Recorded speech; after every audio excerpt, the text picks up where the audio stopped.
दोस्तों आज की इस वीडियो में हम लोग डिस्कस करेंगे नियो क्लासिकल एज का एक बहुत ही फेमस सटायर, जिस सटायर को लिखा था अलेक्जेंडर पोप ने। इसका नाम है एपिस्टल टू डॉक्टर अर्बतनॉट। ये बहुत ही फेमस सटायर है उस एज का। इससे बहुत सारे क्वेश्चंस बनते रहते हैं बहुत सारे एग्जाम्स में। इस वीडियो में हम लोग इसको ढंग से डिस्कस करेंगे। दोस्तों इस वीडियो में मैं लाइन बाय लाइन नहीं जाऊंगा, बल्कि इसकी समरी बताऊंगा, क्योंकि ये बहुत ही लंबा सटायर है। इसको 7 पार्ट्स में बांटा गया था। उम्मीद करता हूं इस वीडियो से आपको कुछ हेल्प मिलेगी। चलिए शुरू करते हैं। मैं मिलता हूं आपसे इस वीडियो के एंड में। दोस्तों आज की इस वीडियो में मैं आपसे डिस्कस करने वाला हूं अलेक्जेंडर पोप की एक बहुत ही famous poem epistle to doctor अर्बतनॉट।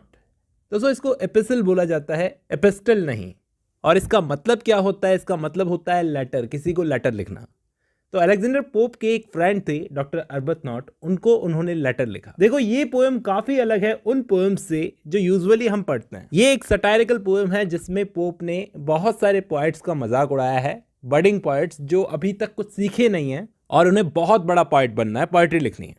उस जमाने में पोप पे कोई अटैक करे, पोप उसको छोड़ दे, ऐसा हो नहीं सकता था। जरूर इन पोएट्स ने पोप से पंगा लिया होगा पहले, तभी जाकर पोप को ऐसा कुछ लिखना पड़ा। चलिए शुरू करते हैं। इसके अंदर वो क्या बोलते हैं मैं समरी डिस्कस करूंगा, क्योंकि ये पोएम बहुत बड़ी है। वो पोएम की शुरुआत में ही बोलते हैं shut shut shut the door, John जाकर दरवाजा बंद कर दो, जल्दी बंद कर दो। वो अपने नौकर जॉन को बोल रहे हैं कि जाकर दरवाजा बंद कर दो, ये घटिया पोएट्स अभी आएंगे, वापस मेरी जान खाएंगे। ये घटिया पोएट्स पागल कुत्तों की तरह हैं जो किसी मेंटल हॉस्पिटल में से छूट कर आए हैं। इनकी आंखों में आग है और दिमाग में सनक।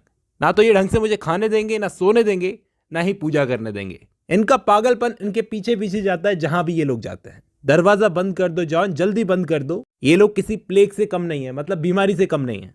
ये लोग मेरे पीछे पड़े रहते हैं कि हमारी पोएम को क्रिटिसाइज करो, बताओ कि उसमें क्या कमी है। लेकिन मैं कैसे बताऊं कि इनकी पोएम बहुत ही घटिया है। और अगर मैंने गलती से इनकी तारीफ भी कर दी कि इनको बुरा ना लगे, तो ये लोग बोलेंगे अगर इतनी अच्छी है तो इसको पब्लिश करवाओ। इनकी पोएम इतनी घटिया है कि क्या बताऊं। अगर मैंने गलती से भी इनकी तारीफ कर दी तो ये गंदी गंदी पोएम्स लेकर आएंगे और कहेंगे इसको पब्लिश करवाओ। तो मैं क्या करता हूं, ऐसे पोएट्स को सलाह देता हूं कि तुम 9 साल रुको। ऐसी पोएम को पब्लिश करने से पहले तुम्हें 9 साल रुकना चाहिए। अब ऐसी सलाह देने के पीछे मकसद क्या है? मकसद ये है कि शायद हो सकता है कि 9 साल में ये थोड़े मैच्योर हो जाए और समझ जाए कि इनकी पोएम पब्लिश होने लायक नहीं है, या फिर 9 साल तक लोग इनकी घटिया पोएम पढ़ने से बचे रहें। अब पोप कहते हैं कि इनमें से कुछ लोग तो ऐसे हैं जो मुझे ब्राइब करने की कोशिश करते हैं, मतलब रिश्वत देने की कोशिश करते हैं। तो कुछ लोग ऐसे हैं जो मुझे धमकियां देने पर उतर आते हैं कि पोएम पब्लिश करवाओ वरना अच्छा नहीं होगा। अब देखो पोप ऐसा सब क्यों बोल रहे हैं, मैं आपको बताता हूं। दरअसल पोप ने कुछ ट्रांसलेशंस किए थे पुराने ग्रीक पोएट्स के, तो उससे उन्हें बहुत पैसा मिल गया था। इवन उन्होंने अपना एक खुद का विला खरीद लिया था।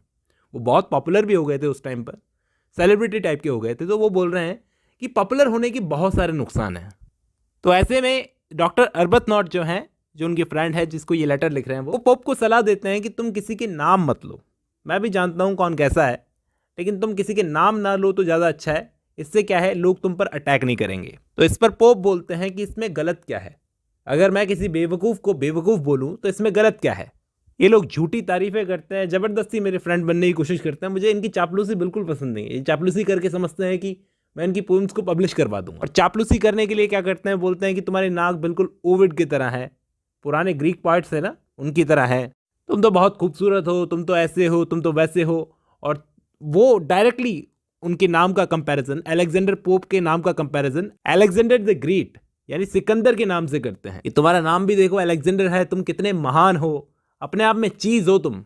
अब इस पोएम का पार्ट 3 शुरू होता है, जिसके अंदर अलेक्जेंडर पोप बोलते हैं कि उन्होंने पोएट बनना क्यों चूज किया या फिर लिखना क्यों शुरू किया।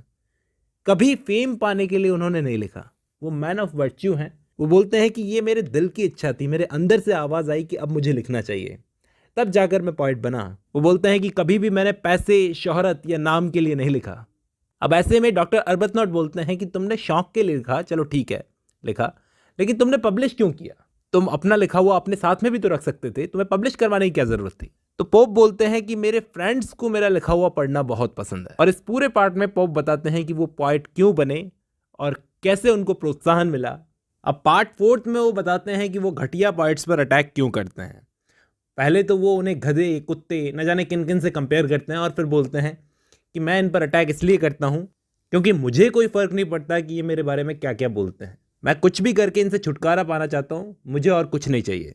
सबसे पहले वो नाम लेते हैं पॉएट फिलिप्स का, जो एक इंटेलेक्चुअल थीफ है, यानी चीज़ें यहाँ वहाँ से चुरा करके लिखता है। ग्रीक लिटरेचर चुराता है, वहाँ से कॉपी कर करके लिखता है ताकि इसको पैसे मिलते रहें, और ये समझता है कि किसी को ये चीज़ पता नहीं चलेगी। खुद को ओरिजिनल दिखाने की कोशिश करता है दुनिया को, लेकिन सच्चाई तो ये है कि ये 8 लाइन से ज़्यादा लिख नहीं पाता।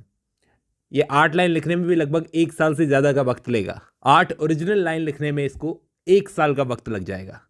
दूसरे भी पॉइंट्स हैं, जोसेफ एडिसन और रिचर्ड स्टील की भी बात की है दोस्तों यहाँ पर अलेक्जेंडर पोप ने। वो बोलते हैं कि एडिसन ऐसा है जो दूसरों की तो बुराई करता है, लेकिन खुद पर बुराई उससे झेली नहीं जाती। कोई उसको क्रिटिसाइज करे उससे बर्दाश्त नहीं होता। फिर ऐसे ही एक एक करके सब पर अटैक करते हैं अलेक्जेंडर पोप। और इसके बाद पार्ट 5 में वो बोलते हैं कि प्लीज़ सारे घटिया पॉइंट्स यहाँ से चले जाओ और मुझे जीने दो। और फिर अपने बारे में बताते हैं। आपको मालूम होगा कि ये कैथोलिसिज्म को फॉलो करते थे। ये कहते हैं कि मैं एक बिलीवर हूँ और मैं जो करता हूँ उससे सिर्फ पाखंडियों को डरने की ज़रूरत है, सच्चे लोगों को डरने की तो बिल्कुल भी ज़रूरत नहीं है।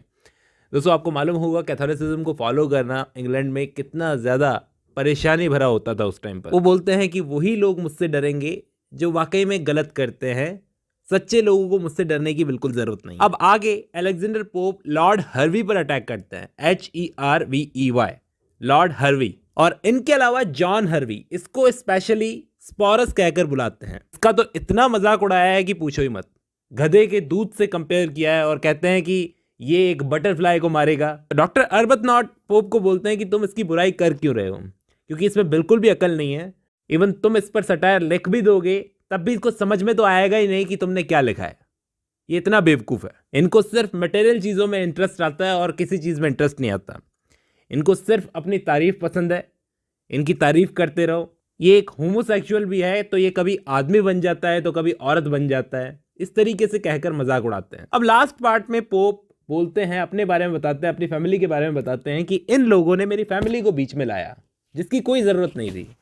अगर राइवल हैं तो हम दोनों हैं। इनके पिताजी के लिए, इनके फादर के लिए न जाने क्या क्या बोला था इनके राइवल्स ने, तो इन्होंने उनको जवाब दिया, कहा कि मेरे फादर एक एरिस्टोक्रेट हैं और मेरी मदर भी एक नोबल वुमेन है।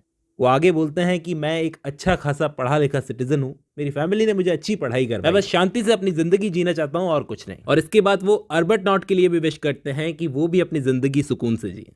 और यहीं पर ये पोएम ख़त्म होती है दोस्तों।